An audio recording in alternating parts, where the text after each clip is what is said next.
bakunzi ba Radio Maria Burundi, ijwi ry'Imana iwanyu, ijwi ry'Imana iwacu, kaze dusangire ijambo ry'Imana ryo ku munsi wa gatatu w'indwi igira 19 yo mu gihe gisanzwe c'umwaka wa liturgia igisomwa ca mbere tugisanga mu gitabo c'umuhanuzi Ezekiel gabane c'icenda kuva ku karongo ka mbere gushika ku kindwi hamwe n'igabane c'icumi kuva ku karongo ka 18 gushika ku ka 20. Izaburi tuzirikana kuno munsi ni izaburi y'112. Inkuru nziza Yezu Kristo tuyisanga kwa Matayo mweranda igabane ca 18 kuva ku karongo ka 15 gushika ku ka 20. Muri kumwe na Patiri Dismas Harerimana wo muri diyoseze nkuru ya Bujumbura.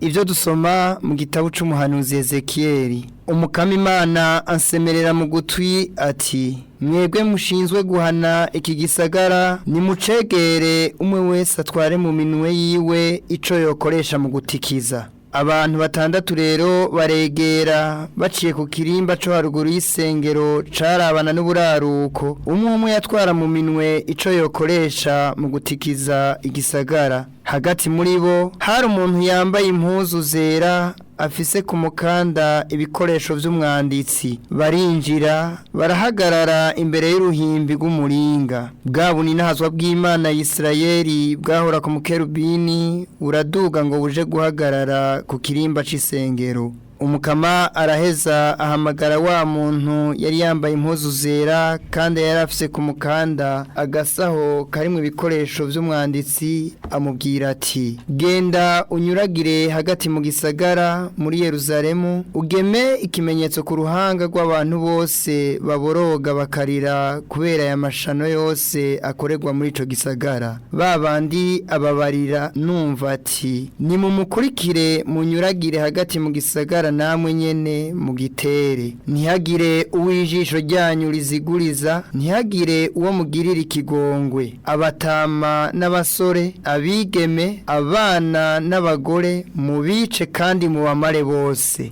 Ariko uwo wese afise ikimenyetso ku ruhanga rwiwe ntihagire ico mumugira, mbere mutangurire mu ngoro yanje. Batangurira rero kubatama bari imbere y'isengero, kandi umukama ababwira ati: nimuhumanye iyi sengero, ibibuga vyayo mu vyuzuza imivyimba, muheze musohoke. Barasohoka rero baratemagura abantu mu gisagara. Ivyo biheze, ubu ninazwa bw'umukama buragenda buva mu kirimba c'isengero ngo buhagarare hejuru y'abakerubini. Abakerubini baragaranzura amababa yabo, baraduga bava hasi mu maso yanje. Mu gihe bagenda, imipira y'urureruzo rw'umukama vyari kumwe. Barahagarara ku irembo ry'ikirimba c'isengero vyarabana n'ubuseruko, kandi ubu ninazwa bw'Imana Isirayeli bwari hejuru yabo. Abo nibo vyabizima nari nabonye munsi y'Imana Isirayeli ku nkombe y'uruzi Kebari. Ndaheza ndamenya yuko ari bo bakerubini. Umwe yari afise mu maso hane, umwe yari afise amababa ane n'ibisa n'amaboko y'umuntu munsi y'ayo mababa. Mu maso basa n'ivyo nari nabonye ku nkombe y'uruzi Kebari, kandi bose bagenda babanze. Iryo ni ijambo ry'umukama.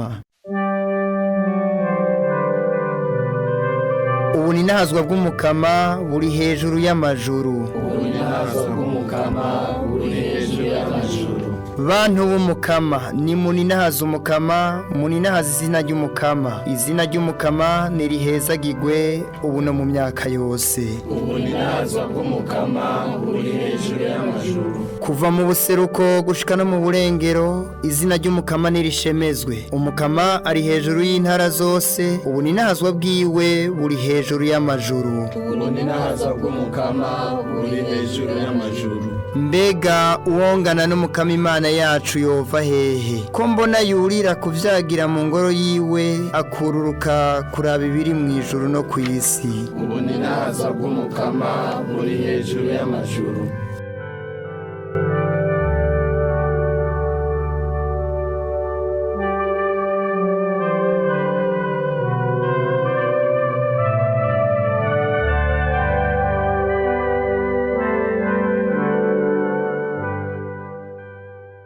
Inkuru nziza ya Yezu Kristo nk'uko twashikirijwe na Matayo. Muri rya minsi Yezu yabwiye abigishwa biwe ati: mugenza wagucumuyeko genda umuhanure muri umwe n'umwe, agukundiye uzomurokoye, akwankiye jana n'uwundi umwe canke babiri, kugira ngo ijambo rivugwe imbere y'ivyabona bibiri canke bitatu. Akaramuka atabumviye naho ubibwire umuryango, niyaho akumvira umuryango uramuraba nk'umupagani canke umutoza kori. Nivyo ukuri ndabibabwiye, ico muzoboha kw'isi cose kizoba kiboshwe no mw'ijuru, ico muzobohora kw'isi cose kizoba kibohowe no mw'ijuru. Ndabibabwiye kandi, abantu babiri hano kw'isi bashize hamwe bagasaba ico basavye cose Dawe wo mw'ijuru azokibaha, kuko aho babiri canke batatu bakoraniye kubw'izina ryanje bande hagati yabo. Dushemeze ijambo ry'Imana.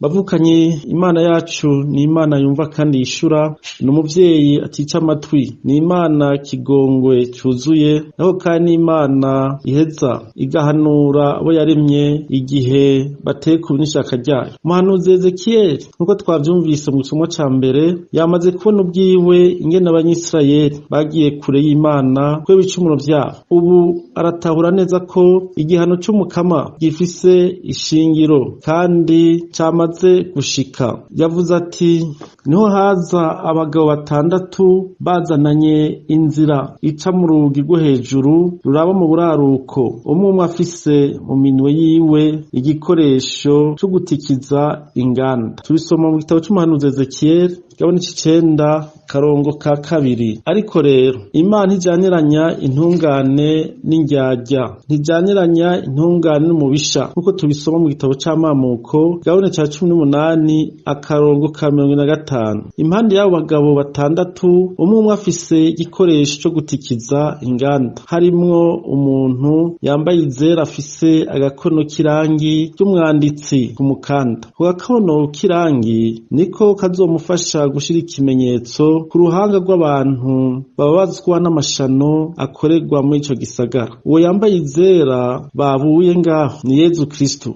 Mu ba Kristo Yezu arashira ikimenyetso ca mutima mweranda ku ruhanga rw'umwe rw'abamwegukira bamwemera. Ico nico kimenyetso imenyera ko abana bayo. Aba rero bazoba bashizweko ikimenyetso, bazoba barokotse amakuba n'amahano yo ku munsi w'imperuka. Abo n'intungane n'abagororotsi bazoba baranzwe no kurangura ishaka ry'Imana. Abo nibo bazoba baragendeye urukundo rw'Imana, bagendera ubutungane, ukuri, eka bahagwanya ikinyoma, bakama barangwa n'ubumwe aho babaye. Abazohanwa nabo bose badashaka guhinduka maze bagakomantaza imitima yabo. Abo ni babandi begukira ingoro yahumanijwe nk'uko Ezekiyeli yabibonye, kukaba nkako Imana yari yashimye kwibera mu ngoro yayo yari mu gihugu yitoreye. Ubunahazwa bw'Imana bwibonekeje kurusha muri iyo ngoro yayo. Ariko bavukanyi, tumenye ko turi ingoro y'Imana, turi ingoro ya mutima mweranda, nk'uko tubisoma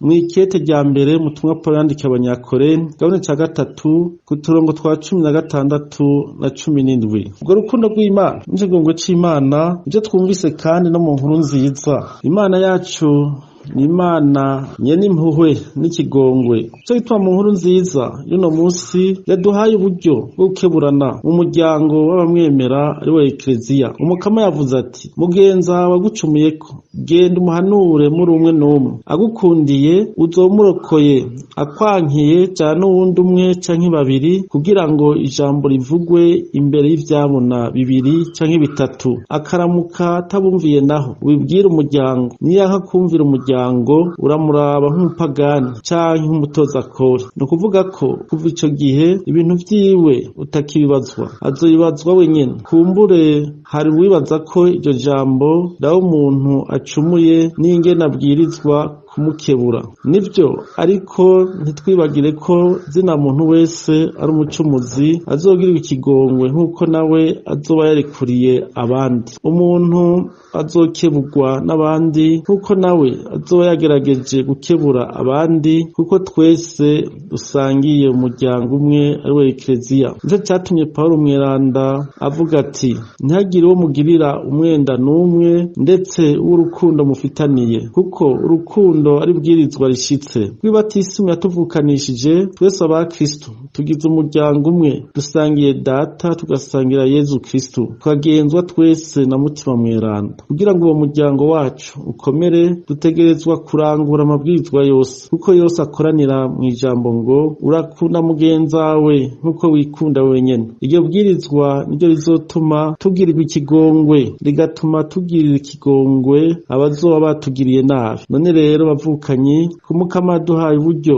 bwo kurekuranira, nitwibaze ingene twomwigana kugira ngo natwe dushobore kuronka ikigongwe turamutse ducumuye. Nidukurikire inzira umukama yatweretse uyu munsi, duhanurane turi babiri ubwa mbere, vyanse naho dutore abakristu babiri canke batatu bazodufasha kumuhanura, batubere nabo nyene ivyabona. Akaramuka atatwumviye, tubwire umuryango w'abakristu bo ku mutumba iwacu muri kati iwacu. Aho naho vyanse, wewe uzoba uranguye ijambo ry'umukama. Turamutse dukurikije ico umukama tubwiye, dutekane, twirinde gutwarira hejuru no kwandagazanya, dukunde guhanurana twisunze ijambo ry'umukama wacu Yezu Kristu. Amen.